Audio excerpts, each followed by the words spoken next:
My colleagues seem to be under the impression that unless the president spoke the words, Ambassador Sondland, I am bribing the Ukrainian president, that there's no evidence of bribery.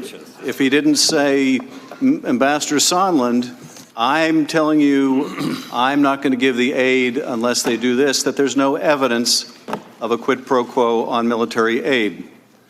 But nonetheless, Ambassador, you've given us a lot of evidence of precisely that conditionality of both the White House meeting and the military assistance. You've told us, Ambassador, have you not, that you emailed the Secretary of State and said that if these investigations were announced, the new justice person was put in place, that the Ukrainians would be prepared to give the president what he wants, and that would break the logjam. You've testified and showed us documents about this, have you not, Ambassador? I have. And in your written statement, you say that the logjam you're referring to includes the logjam on security assistance, correct? Correct, as my presumption.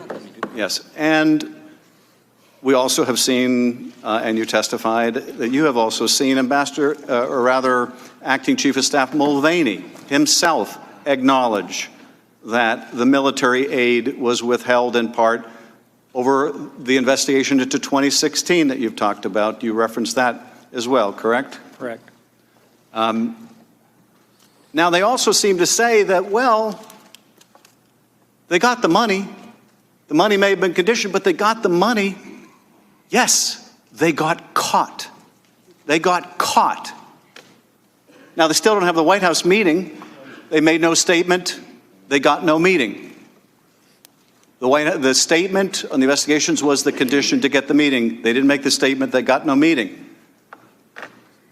But they got caught.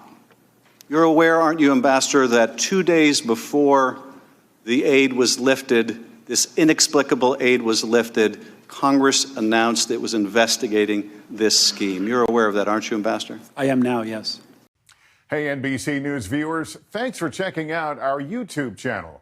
Subscribe by clicking on that button down here and click on any of the videos over here to watch the latest interviews, show highlights, and digital exclusives. Thanks for watching.